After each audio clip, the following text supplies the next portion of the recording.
Pero una duda que yo tengo, ¿de alguna manera en la Biblia aparece España bajo el nombre de Tartesos o Tarsis?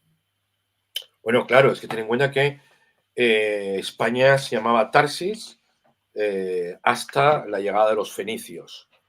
Los fenicios nos llaman Hispania porque era tierra de conejos. Hispania en fenicio es tierra de conejos. Y es verdad, yo vivo en Andalucía y hay muchísimos conejos, gracias a Dios, porque me encanta cazar. Y hasta entonces se nos llamaba Tarsis, el reino de los tartesos. Y bueno, en la Biblia, en el Antiguo Testamento, se cita en varias ocasiones, por ejemplo, Jonás, cuando lo traga la ballena, Jonás estaba escapando de nuestro Señor, porque nuestro Señor lo había mandado evangelizar a un sitio donde él no quería evangelizar, y lo que hace es que huía a Tarsis, porque Tarsis era el rincón opuesto del Mediterráneo con respecto al pueblo de Israel. ¿Qué es lo que había más lejos de Israel? Tarsis, que era la otra punta del Mediterráneo, España. Y después también se habla de Tarsis cuando Isaías es el profeta de nuestro Señor Jesucristo. Es Isaías quien profetiza que Jesucristo nacería en Belén, es Isaías quien profetiza que nacería de una virgen, es Isaías quien profetiza pues que lo crucificarían, etcétera. Es decir, cuando uno está leyendo el Evangelio, raro es pasar 2 o 3 páginas sin una cita de Isaías, porque según había dicho Isaías, pues no sé qué, no sé cuánto. Bueno, pues es este mismo profeta Isaías quien nos habla de la venida de Jesucristo, del mensaje de salvación universal que va a tener Jesucristo, es decir, que ya no es un mensaje dirigido al pueblo judío, sino que es un mensaje para toda la humanidad. Entonces, dentro de ese contexto de que con la venida de nuestro Señor Jesucristo el mensaje de salvación se extiende a todo el mundo, dice, creo que es Isaías 69, apúntatelo Patricio, 69, Isaías, Sí, estoy dice, confirmando porque me habías mandado el dato. no, 69. no me acuerdo de memoria, es decir, puede que no lo recuerde Isaías bien, 69. Sí, tiene sí, porque varias además traducciones. yo lo confirmé. Pero lo que dice es, y los barcos de Tarsis serán los primeros en traer a tus nuevos hijos desde las tierras desconocidas, junto con su plata y su oro. Lo cual es tremendamente preciso. Claro, cuando habla de los barcos de Tarsis, es los barcos de España. Es decir, es una profecía del descubrimiento y la evangelización de Hispanoamérica. Es algo, yo creo que único en la Biblia, porque la Biblia, muy pocas referencias se hacen a países concretos, ¿no? En todo caso, a lo que es el pueblo de Israel y en la antigüedad.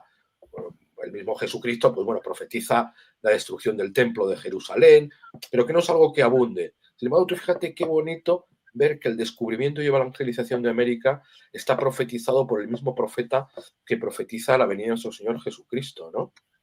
Es algo tremendamente bonito, sí.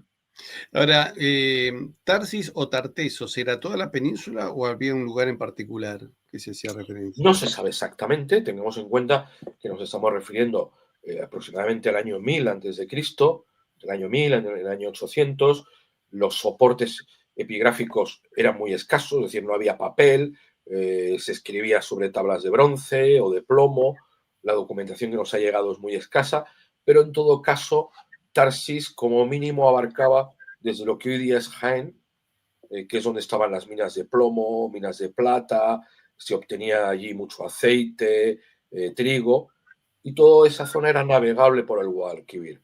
Entonces, Tarsis perfectamente podría ser todo lo que es el valle del Guadalquivir, incluyendo Cádiz y Huelva. Entre otras cosas, porque en Huelva es donde se producía el producto más cotizado de esa época, que era el bronce. Huelva era rica en cobre, las grandes minas del Mediterráneo de cobre estaban en Huelva. Sin embargo, para convertir el cobre en bronce hace falta alearlo una pequeña proporción de un material que en principio es muy malo, como es el estaño, pero mezclando dos materiales malos, como son el estaño y el cobre, se obtiene un gran material que es el bronce. Y entonces el estaño lo traían desde Inglaterra, desde lo que eran las Islas Británicas, y se traía por lo que hoy día llamamos la Ruta de la Plata. El estaño se bajaba hasta Huelva, en Huelva se hacía aleación con el cobre de Huelva y ya ese bronce que se fabricaba ahí se distribuía por todo el Mediterráneo. De hecho, el material que se ha encontrado en Troya, Troya que se decía que no había existido, que era una antigua mitología, y bueno, después en el siglo XVIII se demostró la existencia de Troya y los restos arqueológicos, las espadas, puntas de flecha de Troya estaban hechas en Huelva, por los tartesos. Los tartesos fueron un gran pueblo de la antigüedad. Me quedé pensando un poco en el libro de Isaías. ¿Qué le También los pasa? cita, perdona que te interrumpa, también los cita a los tartesos el rey David cuando hace el templo, pues se ve cómo le compra material a los tartesos, cómo utiliza los barcos de los tartesos.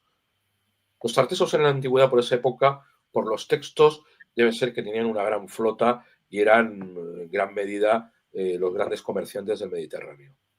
Entre otras cosas porque distribuían un producto de primera necesidad como era el bronce. Si tomamos la Biblia entonces y las profecías de las tribus americanas precolombinas, podemos coincidir de que el descubrimiento de América por parte de España ya estaba profetizado. Hombre, a ver, el texto de Isaías no puede ser más claro y más evidente. Sí.